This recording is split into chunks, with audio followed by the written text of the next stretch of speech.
Hola y bienvenidos al programa Viviendo Más Allá de la Resiliencia, un programa en el cual se brindan destrezas para manejar, recuperarse y sobrellevar las adversidades y traumas con el fin de transformar sus vidas. Yo soy su anfitriona, la doctora Lidiana García, psicóloga licenciada en Los Ángeles, California. Aunque mi deseo es llevarles información transformadora que le ayudará en su proceso de sanación, la información brindada en este programa no sustituye los servicios de diagnóstico y tratamiento brindados por un profesional de la salud.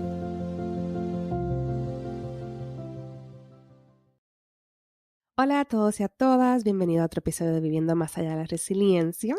Este va a ser el último episodio de este año. Las próximas semanas van a ser la semana de Navidad y de Año Nuevo, no voy a estar grabando o sacando episodio en esas 2 semanas, me la voy a tomar un poco libre para tener un descanso, pero quería hablarles sobre algunas reflexiones del 2020, ya que este año, sin duda, ha sido uno de los años más difíciles para mucha gente. Y quería hablar un poquito sobre las reflexiones, darle primero unas recomendaciones de cómo reflexionar sobre este año y segundo, en términos del colectivo. Entonces, comenzando, una de las recomendaciones que pueda hacer para hacer algún tipo de reflexión sobre este año, y usted quizás me diría, yo no quiero hacer ninguna reflexión, yo lo que quiero es que se acabe. Muchas veces es bueno poder reflexionar sobre lo que pasamos y ver si hay algunas lecciones que podemos aprender para no repetirlas, ¿verdad?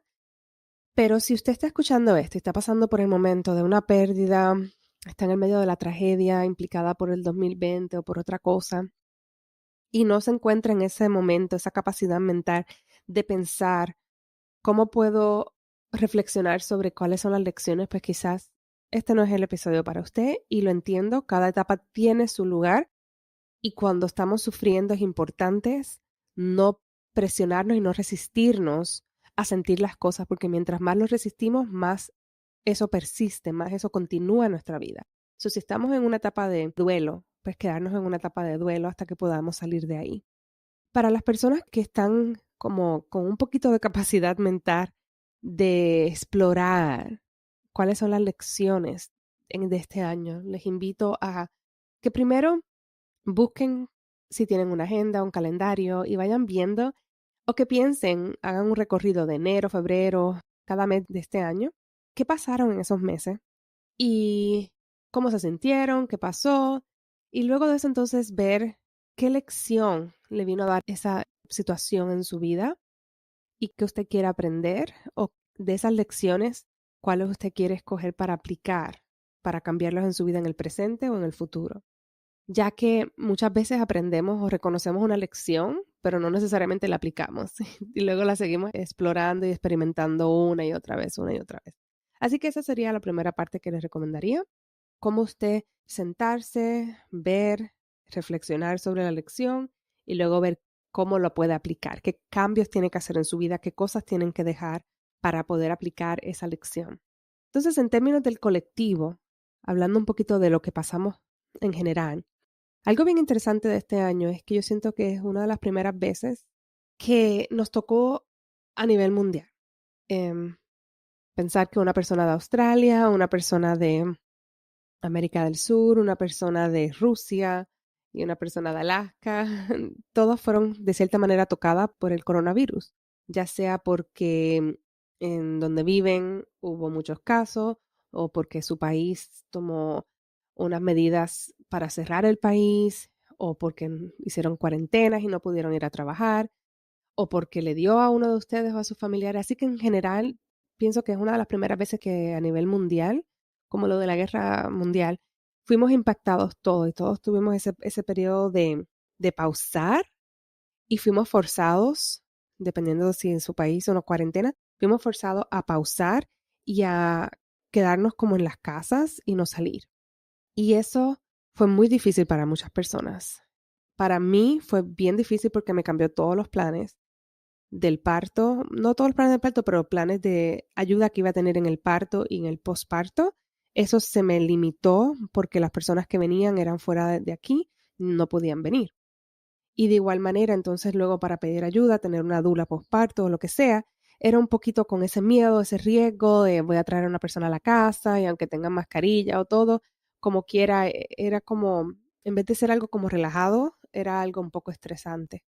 Entonces, todas esas cosas que pasaron en su vida, que pues mi hijo no pudo regresar a la escuela, tenerlo en la casa, el verano, así, todas esas cosas que pasaron en su vida que usted pueda pensar, todos esos cambios y cómo fuimos forzados como a pausar, como colectivo.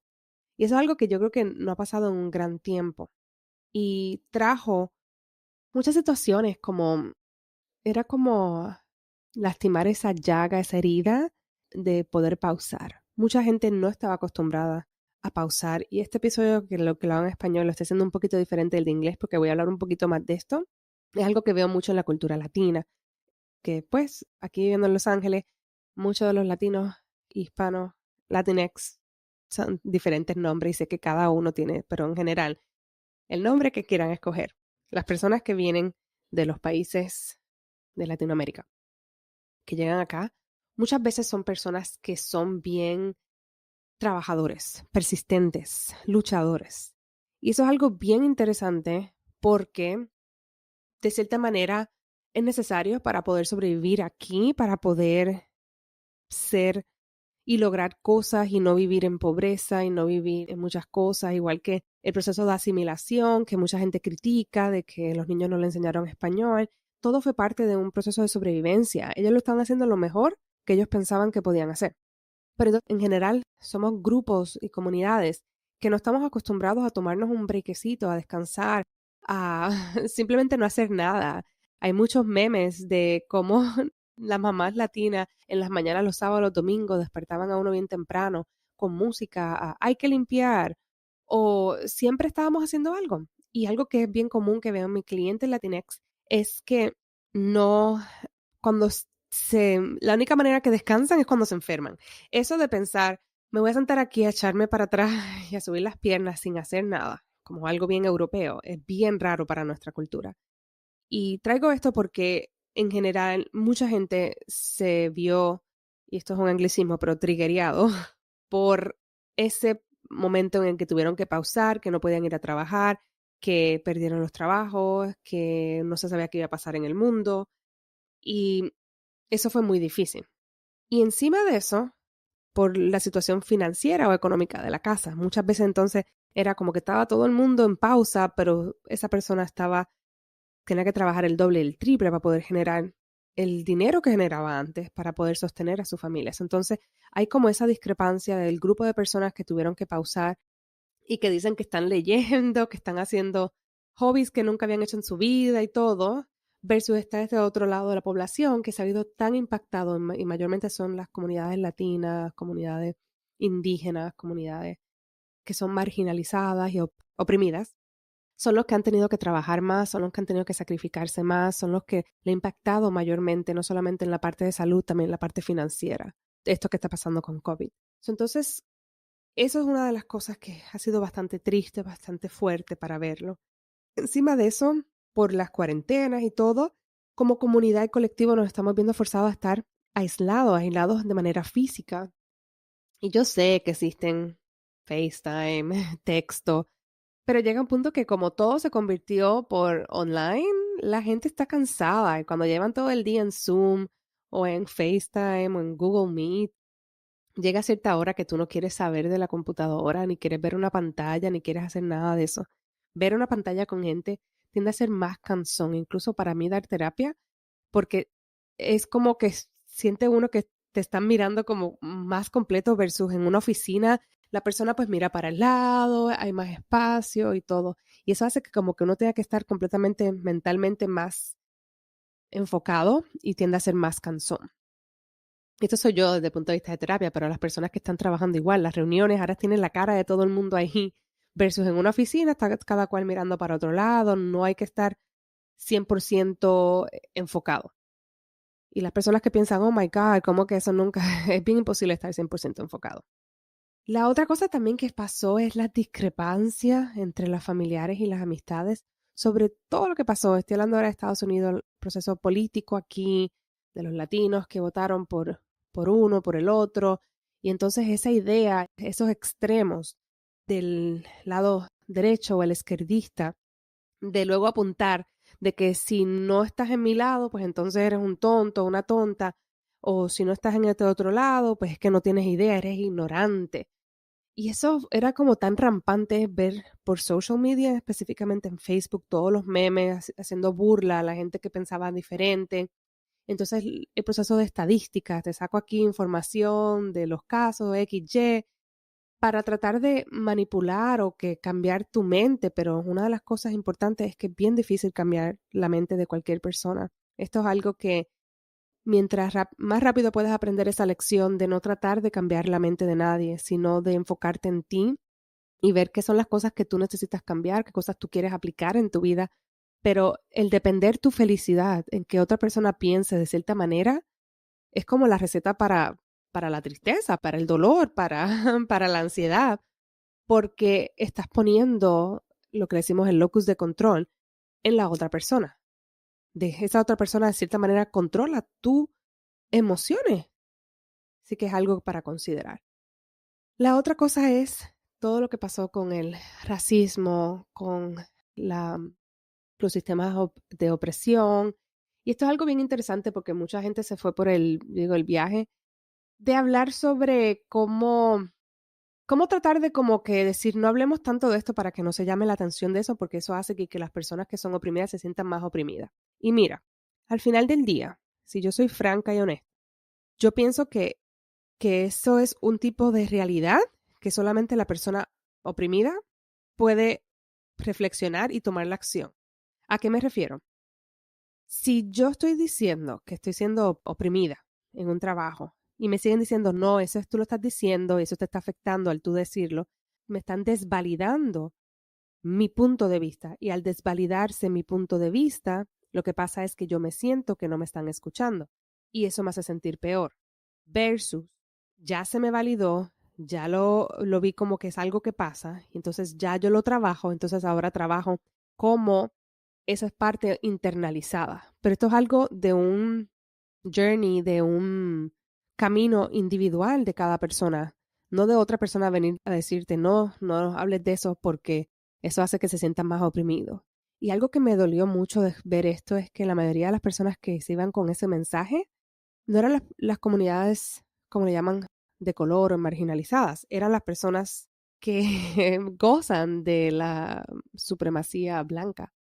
Entonces esa parte fue la que también me chocaba mucho, pero en general es de nuevo, como digo, un journey personal de cómo las comunidades marginalizadas hay un punto de poder hacer labor de justicia social, pero a la misma vez no depender de su felicidad, de que la otra persona te reconozca o haga un cambio, porque de nuevo eso es como una receta de dolor. Esto no es para decir entonces, de nuevo, yo no es como que blanco-negro, no es para entonces decir, bueno, pues no hago nada. Es simplemente puedes seguir haciendo tu labor de justicia social. Y aquí es donde está ese hilo de cómo se aplica, pero entonces a la misma vez, aunque hagas esa labor de justicia social, no depender de lo que la otra persona piense de ti o haga de ti, porque eso puede hacer un daño grandemente en cómo te sientes. Pero eso se vio mucho este año y todavía de familiares, amistades y también eso puede ser un episodio completo, pero en general ha sido un proceso bastante complicado de todo eso. Y también estamos hablando entonces de los problemas financieros, los problemas a raíz de no poder trabajar, a raíz de no poder hacer sus labores, su negocio, los planes de negocio, como los míos se fueron por la volata. Pero esas son algunas cosas que yo pienso como colectivo pasamos juntos. Ahora la pregunta es, ¿qué hacemos? ¿Cuál es el próximo paso? Uno de los próximos pasos que les recomiendo y les invito es que reflexionen qué cosas no les está sirviendo, qué cosas no les conviene quedarse, qué pensamientos, qué formas de pensar, qué hábitos que estaba haciendo, amistades, relaciones, trabajo, lo que sea. Hacer como, este es un momento, un buen año para hacer una limpieza de todas las cosas que ya están viejas y que no les tienen más uso en su vida. Y al usted hacer eso, usted puede luego pensar, ¿qué otras cosas usted quiere atraer en su vida? Y puede basarse en la reflexión que haya hecho inicialmente sobre las lecciones que aprendió, lecciones que ha aprendido anteriormente, pero enfocarse por lo menos en 1 a 3 cosas que usted quiere como tener el enfoque para traer en su vida y cambiarlo. Y luego entonces hacer un plan, ya sea buscar los recursos que sean necesarios para poder aplicar esa lección, esa cosa que usted quiere traer a su vida, educarse sobre el tema, verificar, por ejemplo, en social media las cuentas que sigue, que sean favorables o que vayan acorde con esto que usted está pensando. Y es cómo adaptar su vida, cómo cambiar hasta lo que ves en la televisión, cómo esos pequeños cambios muchas veces no lo pensamos, pero esas cosas afectan. Cómo pensamos, cómo nos sentimos y todo. Así que esa es mi invitación, que luego que se haga una reflexión del año y que usted decida qué son las cosas que usted quiere enfocarse para traer a su vida, cosas que sean individuales, no dependiendo del sistema ni nada por el estilo, porque eso no sabemos qué pasa en el 2021, ¿verdad? Pero esas cosas que usted que quiera traer a su vida, que entonces busque la manera de que se pregunte, ¿cómo puedo aplicar esto? ¿Cómo puedo empezar a cambiar de esta manera? ¿Y cuáles van a ser los marcadores para yo poder saber que estoy cambiando y que voy progresando en esta área? Y quizás ponerse varios momentos en el año en el cual usted vuelve y reflexione si todavía eso le conviene. Porque algunas veces pensamos, esta es la lección del año que quiero hacer, pero llega marzo, abril y está pasando algo y tiene que cambiar. Eso fue otra cosa que el 2020 trajo, es cambios, cambios, cambios. Cada vez que usted empezaba a hacer algo, le cambiaban los papelitos. Aquí en Los Ángeles sí se puede comer en los restaurantes afuera, la gente creó prácticamente como un restaurante afuera, con decoración y todo. No era una carpa simple, era tener cuadros, todo afuera y de momento, ¡pum!, ya no se puede comer afuera. Entonces todo sigue cambiando tan constante, tan rápido, que si nosotros nos resistimos, eso que nosotros no queremos persiste, se mantiene. Entonces con eso los dejo. Cómo no solamente crear un plan, pero también seguir cambiándolo y fluyendo para que entonces eso que usted no quiere se mantenga o se quede. Finalizo diciéndole muchas gracias por escucharme, muchas gracias por el apoyo que me han dado este año. Esto para mí, el podcast ha sido una de mis bendiciones, algo que me ha ayudado mucho a mí a enfocarme, a algo que me gozo mucho poder hablar aquí por el micrófono. Así que muchas gracias por darme esta oportunidad. Los espero en el 2021, espero que tengan unas vacaciones, si las van a tener, o si son forzadas, no sé, pero que en este mes, si usted celebra algún tipo de celebración, que sea de mucha bendición y que su familia y que ustedes estén bien. Son mis deseos, aquí los dejo y feliz año nuevo pronto. Bye. Gracias por escuchar el podcast Viviendo Más Allá de la Resiliencia. Qué bueno es saber que están por aquí y espero que continúen en esta travesía y nos vemos en el próximo episodio. Si te gustó mucho este episodio, por favor recuerda darle like, review it y que lo compartas con tus amistades y familiares. Hasta la próxima.